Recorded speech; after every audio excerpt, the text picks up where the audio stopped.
Boa noite, pessoal. Aproveito a oportunidade para agradecer o Centro Espírita Jesus de Nazaré por mais essa oportunidade de estarmos aqui para mais uma noite de estudos. Agradeço também aos queridos internautas que sempre nos prestigiam. E hoje, com um tema até polêmico, porque remonta toda uma história de perseguição dos cristãos. Se a gente começar no início da perseguição dos cristãos, em Roma, onde tudo começou a acontecer, a gente percebe que, na oportunidade, os ensinamentos de Cristo, eles causavam pânico nas pessoas que eram contrárias a esses ensinamentos. Tal pânico era tão brutal que a morte era pouco, a ponto de, se você fosse declarado um cristão, você seria humilhado, escorraçado e, muitas vezes, jogado aos leões por uma simples diversão dos imperadores. Essa atitude, às vezes, eram usadas como exemplo para forçar que outras pessoas não seguissem a mesma caminhada. Mas para a gente entender um pouco mais sobre isso, vamos voltar um pouquinho antes de Cristo. Quando Roma começou a expandir o seu império, eles sentiram que precisavam de mão de obra. E essa mão de obra era conquistada por escravos. E para conseguirem escravos, eles precisavam conquistar mais terras. E a cada cidade, a cada região que Roma conquistava, a legião de escravos em nome do imperador de Roma aumentava.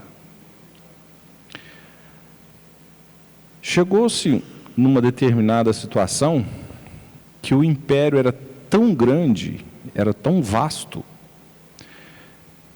que qualquer um que tinha algum poder, alguma regalia, ele era reverenciado. A gente consegue perceber algumas dessas situações em livros, em filmes,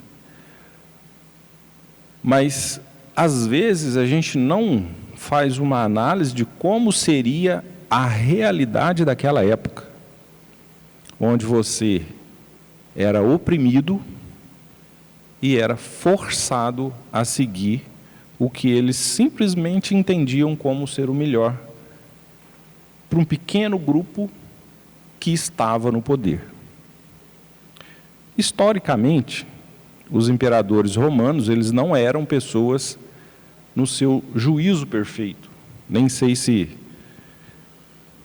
a gente poderia falar juízo perfeito, mas pelas suas decisões, a gente sabe que não condiz com o que a gente espera de uma pessoa no alto escalão do poder.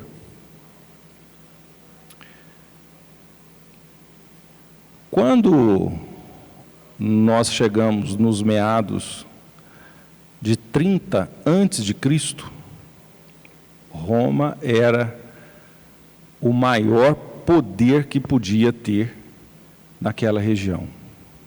O seu império era gigantesco, com inúmeras cidades. Daí vem para a terra o Cristo. simples, humilde, pregando exatamente o contrário do que viviam os imperadores. No meio a tanto luxo, tanta riqueza, vinhos dos melhores, carnes frescas e nobres, os melhores pratos. E dentre todas essas regalias, muitas festas e muitas coisas que não são bem vistas hoje. Na medida que o tempo foi passando e que Cristo foi passando os ensinamentos para as pessoas, eles começaram a perceber que Cristo era uma ameaça bem maior do que já estava sendo pregado que seria. Porque lá no início, quando os profetas anunciaram a chegada do Salvador, eles mandaram simplesmente matar todas as crianças. Porque seria muito fácil. Se eu mato todas as crianças, esse que dizem que vai ser o novo imperador, o Salvador, ele simplesmente vai morrer. E na medida que as pregações de Cristo foram sendo cada vez mais propagadas, e quanto mais pessoas se reuniam para ouvi-lo, mais incomodados ficavam as autoridades. Essa parte da história a gente conhece muito bem. Mas eu queria destacar 2 momentos que foram pós-morte de Cristo, que foi em meados de 64 depois de Cristo, quando o imperador Nero resolve colocar fogo em Roma com o intuito de desalojar as pessoas que tinham residência numa determinada região, para que ele pudesse construir mais uma arena onde ele ia se divertir com shows horrorosos, onde pessoas batalhavam até que uma saísse viva e a outra não. Só que ele estava com um grande problema, porque ele precisava daquela área ali, e ele não podia simplesmente chegar e falar para as pessoas saírem. Então, o que ele fez? Ele pediu para que os seus soldados, que tinha mais confiança, colocassem fogo naquela região. E para ele limpar as suas mãos, ele acusou os cristãos. Depois da morte de Cristo, até esse acontecimento, os cristãos eles não tiveram problemas maiores, mas eles também não se manifestavam publicamente, porque já existia ali aquela lei que falava que, se eu sou cristão, eu sou contrário ao imperador. Mas a perseguição aos cristãos, ela começa de forma mais clara nessa passagem que Nero coloca fogo em Roma e acusa os cristãos de serem os responsáveis. E como se dava a vida dos cristãos nessa época, já que eles não podiam falar publicamente que eram cristãos, que eles serviam a uma pessoa que nunca sentou na terra num trono que tivesse o poder do trono do imperador. Eles tinham que se reunir às escondidas. E uma das coisas que mais deixava o imperador zangado não era o simples fato deles adorarem a uma pessoa que não foi o imperador. É que, além de não ser adorado, os cristãos praticavam o bem, pura e simplesmente. Naquelas reuniões que eles faziam secretamente, eles compartilhavam comida, remédio, carinho, atenção, e faziam os seus estudos. É interessante, porque se a gente comparar o que os cristãos faziam naquela época com o que muitos cristãos fazem hoje, é muito semelhante. Tinham uma compaixão pelos irmãos, pelas pessoas que tinham problemas, dificuldades, compartilhavam, além dos alimentos, roupas, calçados, os bálsamos, que na época eram os remédios, e precisavam fazer isso de forma anônima para não serem simplesmente julgados. Depois que passou esse período, e que o imperador conseguiu construir ali a sua arena, a perseguição aos cristãos ficou mais intensa. Porque quando eles descobriam que uma pessoa era cristã, ela era levada na arena, torturada,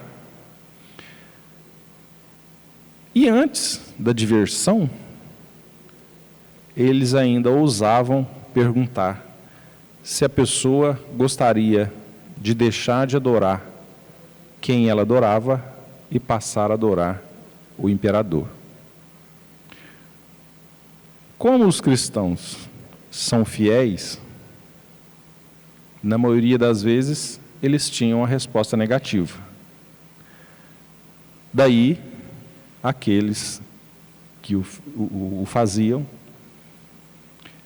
eram colocados à mercê de leões ou de bárbaros, pura e simplesmente para distrair as pessoas que não eram cristãs. Passaram muitos e muitos imperadores. Dentre os imperadores que não eram atacados por uma crise de ego, onde eles percebiam que já existiu uma pessoa que tem mais influência do que eu tenho hoje.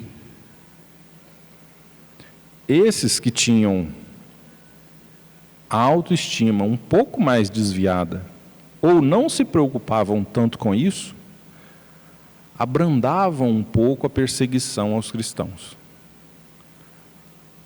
Mas a hegemonia de um imperador era curta. Daí entrava um outro que não gostava nem um pouco de tudo que Cristo fez aqui e perseguiam com mais voracidade aos cristãos. Daí, a gente pode pensar assim: por que Roma existiu? Roma, então, foi uma pedra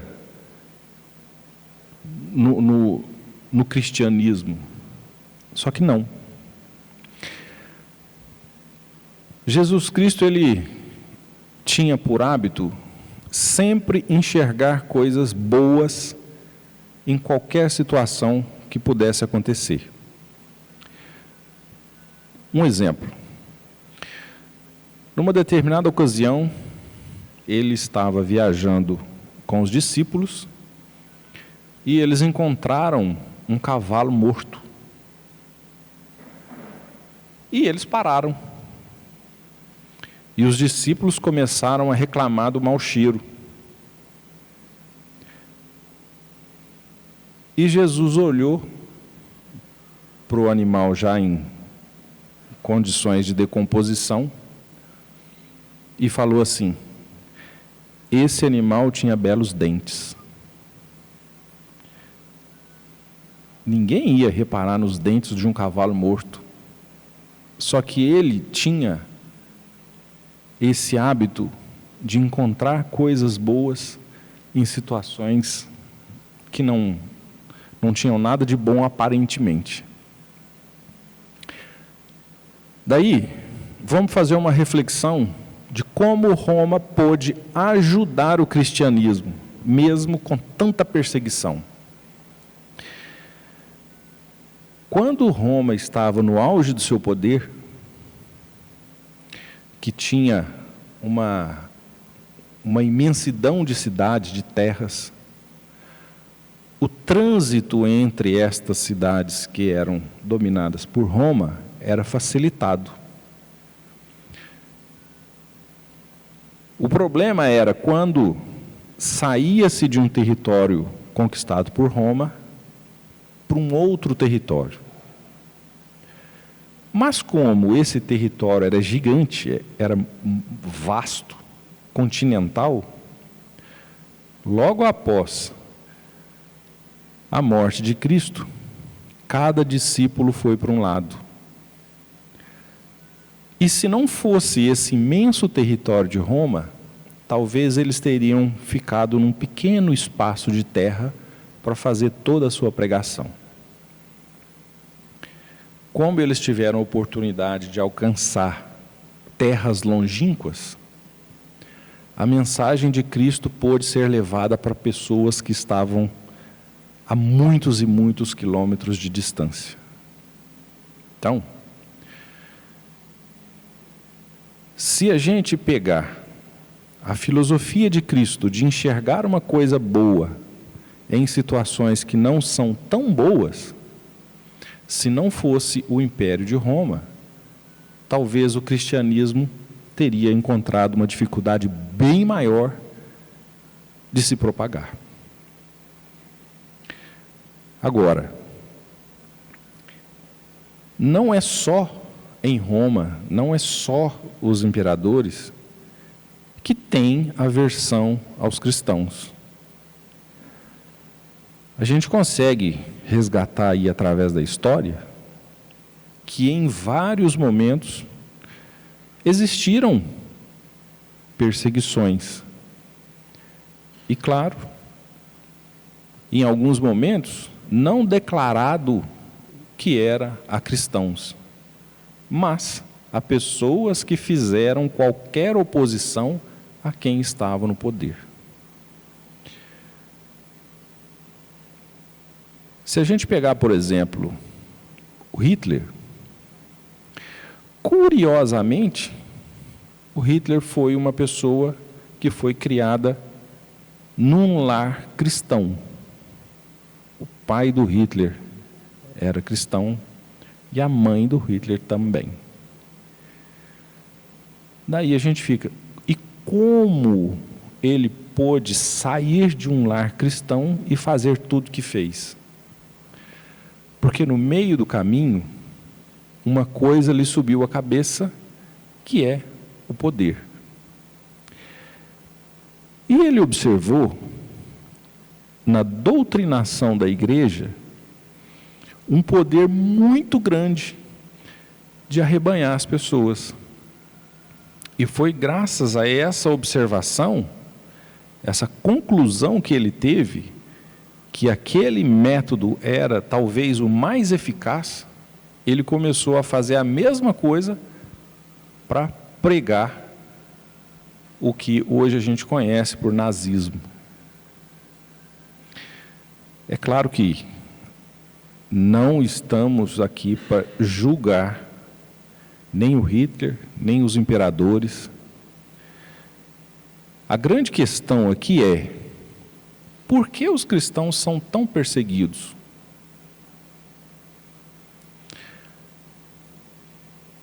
O simples fato de fazer o bem incomoda a quem não faz. Aí a gente pode ver que as pessoas que não simpatizam com o bem, as pessoas que não praticam, elas se sentem incomodadas com quem fazem. É só a gente olhar ao redor da gente. Se você participa de algum movimento que faz alguma coisa de forma anônima, mas que tem princípios cristãos, pelo simples fato de não ser propagado, é julgado. Hoje em dia, com o poder que a gente tem das redes sociais, a gente consegue ver que muitas organizações, elas têm se rendido a pelo menos uma fração de explicação para deixar claro para as pessoas assim: nós existimos para fazer o bem. Se a gente pegar a doutrina espírita, por exemplo, eu acredito que a grande maioria das pessoas já ouviu ou presenciou alguma pessoa falar coisas a respeito do centro espírita. Às vezes, a gente tem até que se reservar para não causar nenhum desconforto, porque existem muitas pessoas que não sabem o que é e julgam e criticam. É, de uma certa forma, uma perseguição. Talvez não tão intensa quanto a que ocorria lá atrás, com os imperadores, com os governadores. Mas o simples fato de você falar assim: olha, eu frequento um centro espírita, a pessoa vai imaginar assim, aquela que não tem conhecimento do que realmente é uma casa espírita: Deus me livre, morreu para mim, acabou. Para que você vai mexer com os mortos?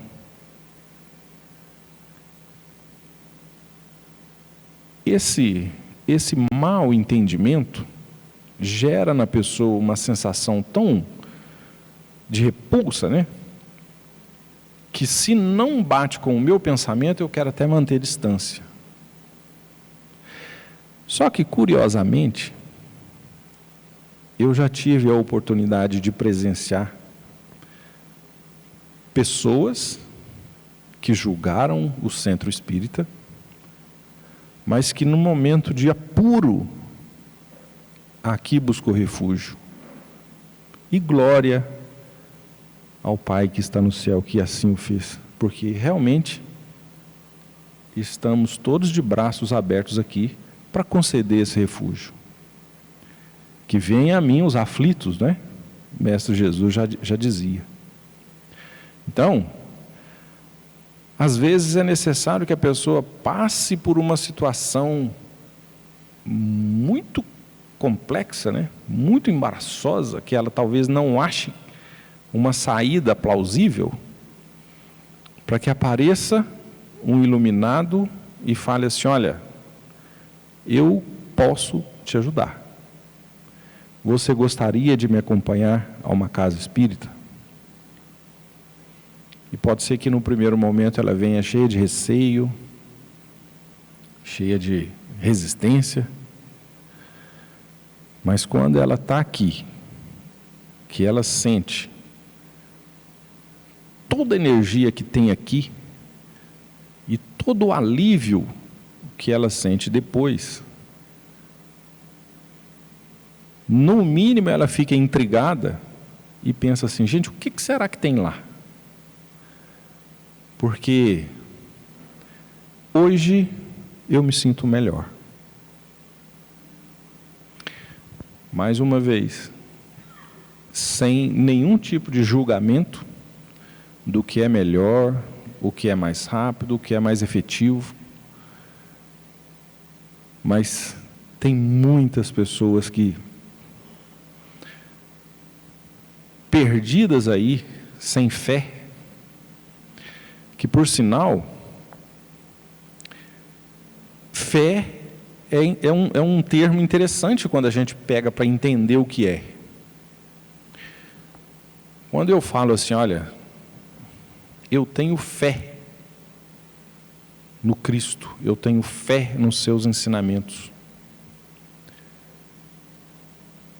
Hoje eu não posso provar cientificamente ou logicamente que eu estava presente aqui na época que Cristo andou pela superfície da terra.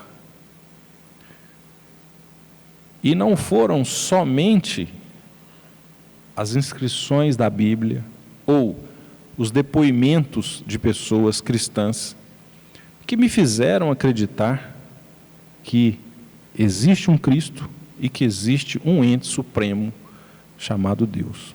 Então, se eu não posso provar que ele existe, se eu não posso provar os seus feitos, mas se isso em mim é latente, é firme, isso é fé. Então, hoje, se a gente pega uma pessoa que não tem fé, né, uma pessoa que tem algum tipo de problema emocional, ela não sabe ao que recorrer. Inclusive, algumas pessoas brincam que até quem não tem religião, no momento de aperto, grita por Deus ou por um santo, né? Tipo, estou lá no avião, começa a pegar fogo numa turbina, a pessoa olha para fora e vê a turbina pegando fogo. Talvez ela nunca ajoelhou, nunca fez uma oração, nunca agradeceu, mas naquele momento de desespero, valha-me Deus, né? Nosso Senhor Jesus Cristo que nos ajude. Está certo. Eu não tive a oportunidade até aquele momento de recorrer a alguma coisa para me agarrar. Mas se foi necessário isso, que bom, e que se agarre. Porque a gente precisa de alguma coisa para manter a gente olhando lá na frente. Esse é o propósito das encarnações, inclusive. Enquanto eu estou olhando lá na frente, que eu quero chegar lá, eu vou fazer de tudo para que essa minha passagem por aqui seja válida e que eu consiga crescer. Porque o interessante, o ideal, é que hoje eu me torne e seja um pouco melhor do que eu fui ontem. E que amanhã eu consiga repetir. E que cada vez mais eu me torne uma pessoa melhor. É claro que não é assim, de uma hora para outra. Eu preciso de tempo, né? Eu preciso de experiências. E o que são experiências, senão isso que a gente está fazendo agora? Sentir na pele cada uma desses apuros, para que eu entenda que, se eu sou ruim, vai me acontecer coisas ruins. Se eu for uma pessoa boa, eu não estou isento das coisas ruins, mas vão acontecer muito mais coisas boas.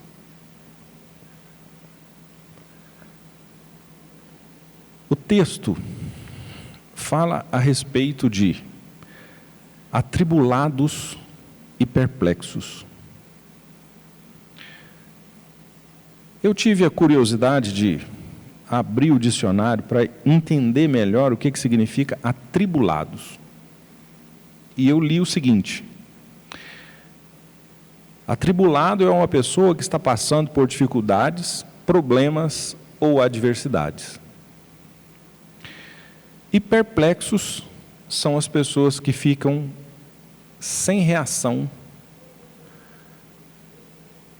que se sentem espantadas ou trêmulas mediante determinadas situações. Então, como o texto fala que os cristãos, eles serão atribulados, ou seja, nós vamos passar sim por momentos de dificuldade, nós seremos perseguidos sim, Porque o simples fato de seguir os mandamentos de Cristo, isso causa medo nas pessoas que não pensam assim. E tem uma frase muito marcante nesse texto, que fala o seguinte: seremos atribulados, mas não angustiados, perplexos, mas não desanimados.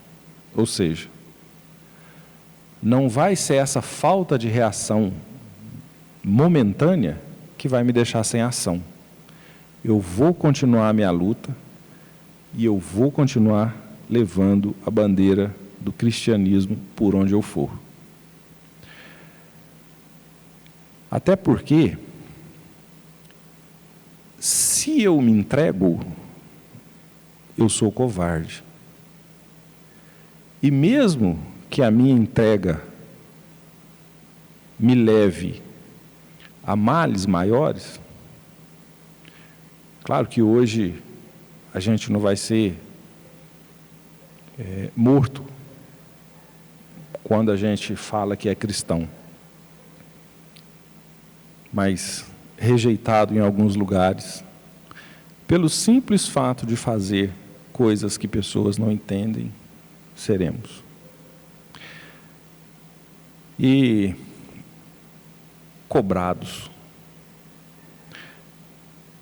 Principalmente os espíritas, porque as pessoas pensam que o espírita é perfeito, ou pelo menos está um pedacinho de distância da perfeição. E não é assim que funciona. Se nós estamos aqui, espíritas ou não, nós temos muita coisa para pagar.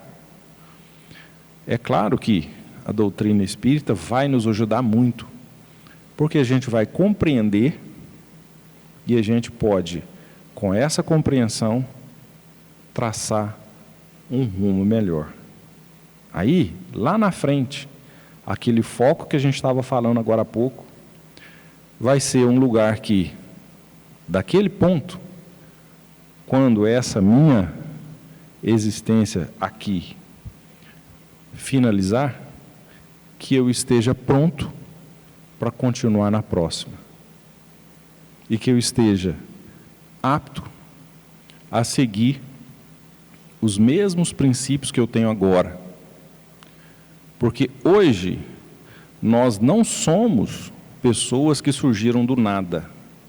Nós trazemos conosco todas as heranças do que já vivemos. E se começamos a praticar o bem aqui, que continuemos por essa e por várias encarnações, até a gente conseguir chegar em patamares maiores. Pessoal, essa é a mensagem que eu queria deixar para vocês hoje. Desejo uma boa noite a todos, que voltem para os seus lares, na presença do grande Jesus de Nazaré. Muito obrigado.